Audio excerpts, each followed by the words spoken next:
La noticia es el fuerte debate y las distintas interpretaciones frente al derecho internacional que desató la operación de captura y extracción del tirano criminal de Venezuela, Nicolás Maduro. De un lado están quienes respaldan el operativo de Estados Unidos en su lucha contra el narcoterrorismo y de otro lado están los aliados y defensores del dictador capturado que aseguran que hubo una violación al derecho internacional y un ataque a la soberanía de un Estado independiente. El punto clave de la noticia: en la reciente reunión de emergencia del Consejo de Seguridad de la ONU, la administración del presidente Donald Trump defendió la histórica operación del 3 de enero. El embajador de Estados Unidos, Mike Waltz, dijo que fue un acto legal contra un narcoterrorista que ostentaba un poder ilegítimo. Aclaró que no hay ninguna guerra contra Venezuela ni contra su pueblo, y tampoco una ocupación del país.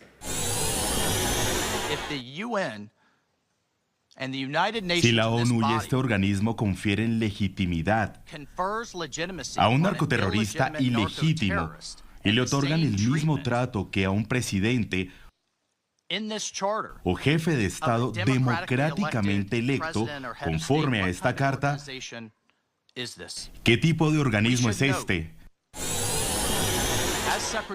Como ha dicho el secretario Rubio, no hay ninguna guerra contra Venezuela ni contra su pueblo. No estamos ocupando ningún país. Se trataba de una operación policial en cumplimiento de acusaciones legales que existen desde hace décadas. Estados Unidos detuvo a un narcotraficante que ahora será juzgado en Estados Unidos. Expertos de la ONU y el propio secretario general de las Naciones Unidas, Antonio Guterres, consideran que hubo incumplimiento de las normas del derecho internacional. Según la tesis expuesta por Guterres en una carta enviada a la sesión, el uso no provocado de la Fuerza Armada de Estados Unidos sobre el territorio venezolano constituye una violación clara del artículo 2, parágrafo 4 de la Carta de la ONU. Sigo profundamente preocupado por el incumplimiento de las normas del derecho internacional en relación con la acción militar del 3 de enero. La Carta consagra la prohibición del uso o la amenaza del uso de la fuerza contra la integridad territorial o la independencia política de cualquier Estado. El mantenimiento de la paz y la seguridad internacionales depende del compromiso continuo de todos los Estados miembros de adherirse a todas las disposiciones de la Carta.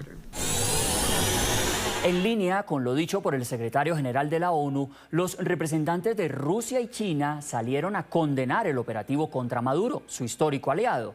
Lo mismo hizo el gobierno de Colombia en cabeza de Gustavo Petro.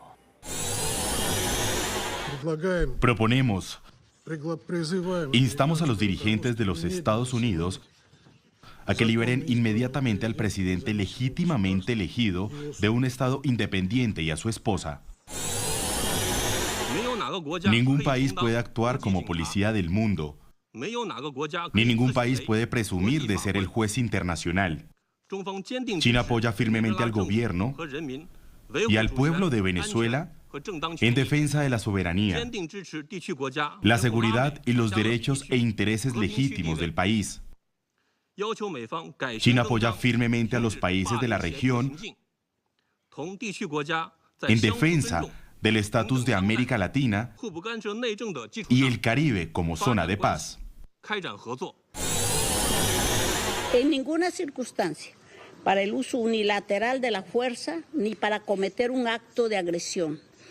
Dichas acciones constituyen una grave violación del derecho internacional y de la Carta de la ONU.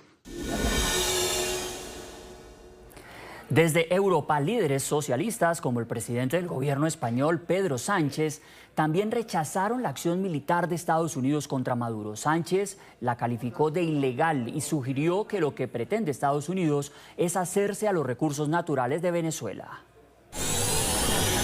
Como saben, el gobierno de España desde el primer momento nunca reconoció al gobierno de Maduro porque infringió las reglas, porque su elección fue ilegítima y precisamente por ese motivo tampoco puede reconocer la legitimidad de una acción militar que es a todas luces ilegal, que viola el derecho internacional. En contraste, en la OEA, durante una sesión extraordinaria del Consejo Permanente del organismo, Estados Unidos fue respaldado de manera contundente por varios países del hemisferio, entre ellos Argentina, El Salvador, Paraguay, Ecuador y Bolivia. Confiamos que estos acontecimientos representen un avance decisivo contra el narcoterrorismo que afecta a la región y al mismo tiempo abran una etapa que permita al pueblo venezolano recuperar plenamente la democracia, el imperio de la ley y el respeto de los derechos humanos, poniendo fin a la opresión ejercida durante años por el régimen autoritario que hundió a su pueblo en la pobreza y obligó a 8 millones de venezolanos a escapar de su país. El pueblo venezolano y todos los pueblos de las Américas merecen una región donde los principios de democracia, legalidad y respeto a la dignidad humana no sean aspiraciones, sino realidades. Solidarizamos con las víctimas de violación de derechos humanos que tanto han sufrido con la dictadura, que ojalá termine. Paraguay desea expresar con claridad que estamos con el pueblo venezolano, que merece vivir en democracia, con dignidad y en paz. La crisis profunda que atraviesa la República Bolivariana de Venezuela no es casual, sino la consecuencia directa del colapso del Estado de Derecho. Saludo a nuestros invitados hoy aquí en la noche. Juan Carlos Portilla, abogado experto en Derecho Internacional, autor del libro Derecho Internacional y Relaciones Exteriores, Colombia en el contexto global. Gracias por estar aquí en el programa La Noche. Hola Jorge, muy especial estar acá y un feliz año para todos. Muchas gracias, por supuesto, para usted también. Enderson Sequera, politólogo, analista político venezolano en el exilio. Gracias por estar aquí en este análisis hoy en la noche. Gracias a ustedes por la invitación. Juan Carlos, ¿cómo está analizando usted todo este escenario de debate que se ha abierto a partir de este histórico operativo de Estados Unidos contra el dictador de Venezuela, Nicolás Maduro? Ya hemos visto, pues, en organismos multilaterales los defensores del régimen diciendo que se ha violado el derecho internacional y otros gobiernos, representantes de gobiernos también democráticos, defensores de los principios democráticos de la región, pues validando y respaldando la operación de Estados Unidos. ¿Qué análisis ha hecho usted de esta situación? Bueno, pues digamos que en el derecho internacional y en el ejercicio del derecho siempre hay dos posiciones, la posición de una ente que demanda y un defendido, y un tercero que es un juez o un jurado que va a dirimir quién tiene la razón. Aquí en este caso pues tenemos dos posiciones muy claras en el sentido de que unos alegan que el arresto del dictador Nicolás Maduro pues viola principios del derecho internacional, la soberanía y otros aspectos importantes del derecho internacional, y otros que dicen que pues la operación militar fue legítima. Yo sostengo que la operación militar que dio con el arresto del dictador Nicolás Maduro es una operación legítima a la luz del derecho internacional, por las siguientes razones. Uno, Estados Unidos alega un uso legítimo del derecho a la defensa que es reconocido en el artículo 51 de la Carta de Naciones Unidas y también bajo la doctrina de la costumbre internacional. ¿Y cuáles son los motivos de Estados Unidos que son bastante válidos? Pues digamos que informes de inteligencia, informes de funcionarios del Tesoro de los Estados Unidos ante el Congreso americano apuntan a una relación estrecha desde la época de Chávez y con Maduro con dos organizaciones terroristas de tipo internacional que son Hezbollah y Hamas. Y detrás de estas dos instituciones terroristas, el gobierno revolucionario de la República Islámica de Irán. Entonces, digamos que pues hay documentación de que habían fuerzas de Hezbollah, más o menos unos 400 combatientes entrenándose en la isla Margarita. Ese reporte fue dado por el Tesoro americano en octubre del año pasado al Congreso. Y pues obviamente la cercanía de Venezuela a la costa de la Florida, Miami, pues obviamente eso genera unas alarmas de emergencia en temas de seguridad, lo que justifica bajo un ataque preventivo que se use el terrorismo contra los intereses de seguridad de los Estados Unidos. Entonces digamos que ahí hay una primera defensa del operativo que llevó con el arresto del dictador Nicolás Maduro. Un segundo punto es, en defensa del operativo militar, es que en ciertos casos el derecho internacional y la política internacional se deben mirar con flexibilidad.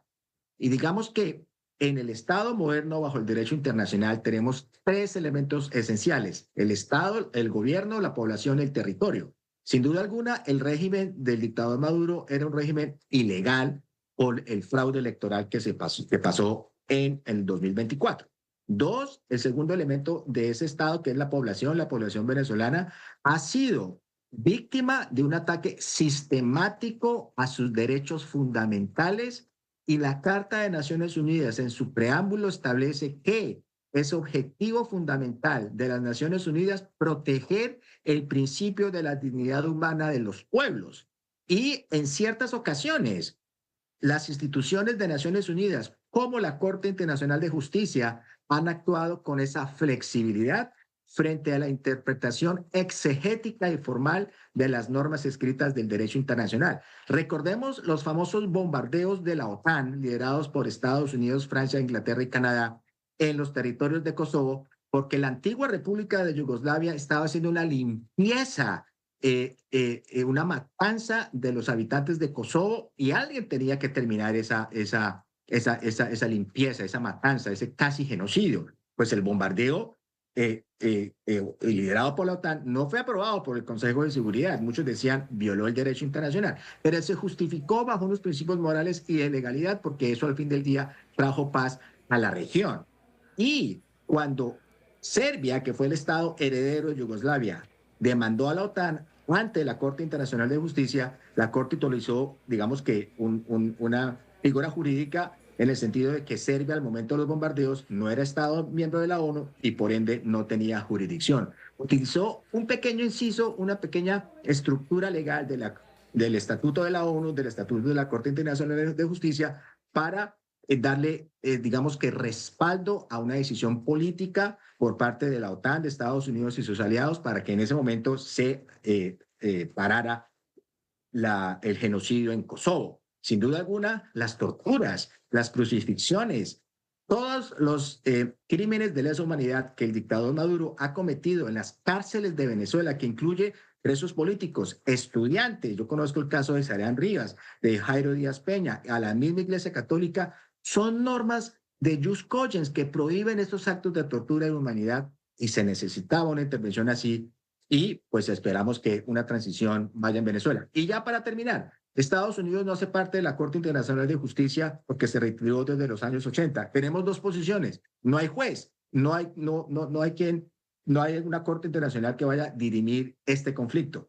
Y para finalizar, es su pregunta, Jorge, Estados Unidos tampoco hace parte de la Corte Penal Internacional. Si alguien quiere demandar al presidente Trump por el crimen de agresión, pues no va a tener jurisdicción porque Estados Unidos no hace parte de la Corte Penal Internacional. Y unos comparan, pero no es lo mismo que está pasando con Rusia y Ucrania, son situaciones diferentes. El fin de Putin con su guerra contra Ucrania sí viola el derecho internacional, porque el fin de Putin es anexar a Ucrania al territorio ruso.